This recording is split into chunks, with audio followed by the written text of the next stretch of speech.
नवीन वर्ष सुरू होण्यासाठी फक्त काही तास शिल्लक आहेत, त्यामुळे सध्या सर्वत्र आनंदाचं उत्साहाचं वातावरण पाहायला मिळते।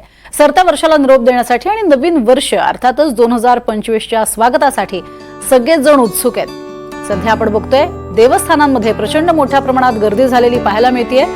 महाराष्ट्रातले अनेक भाविक हे देवस्थानांच्या ठिकाणी पोहोचतायत आणि आपल्या नवीन वर्षाची सुरुवात आणि जुन्या वर्षाचा शेवट हा देव दर्शनाने करतायत।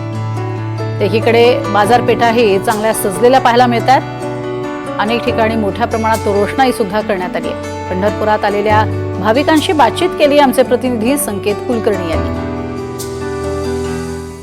सरत्या वर्षाला निरोप आणि नवीन वर्षाचं स्वागत करण्यासाठी खरं तर तरुणाई ही बेभान होऊन सर्वत्र फिरत असते। मात्र आज पंढरपुरात एक वेगळं चित्र आपल्याला पाहायला मिळतंय। पंढरपुरात अनेक तरुण हे मोठ्या संख्येनं विठ्ठलाच्या देवदर्शनासाठी आलेत।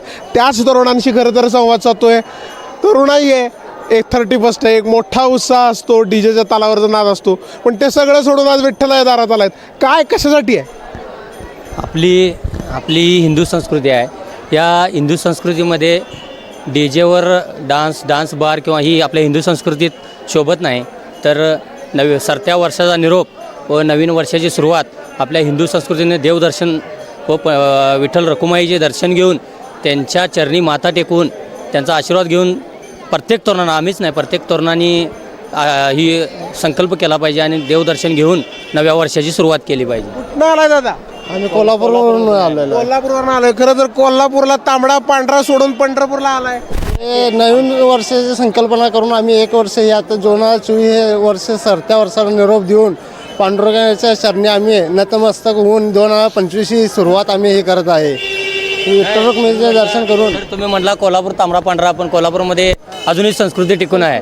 पाश्चात्य संस्कृतीला कोल्हापूर जिल्ह्यातूनच आम्ही तडीपार केलेला आहे। पाश्चात्य संस्कृती ही कोल्हापूरमध्ये जास्त चालत नाही। खरं तर पूर्णपणे देवदर्शनानंच आम्ही साजरा करणार असं म्हणतात।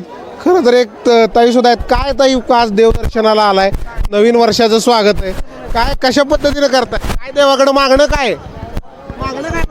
नवीन वर्ष सुखसमृद्धीचं जावं। खरं तर हेच मागणं। एक वेगवेगळ्या प्रतिक्रिया आहेत। अनेक ठिकाणी जाऊन आज नवीन प्लॅन करण्यापेक्षा एक देवदर्शनानं सुरुवात असावी अशीच भावना खरं तर या ठिकाणी तरुणाईची दिसते। व्हिडिओ जर्नलिस्ट राजू मिश्रासह संकेत कुलकर्णी, NDTV मराठी, पंढरपूर।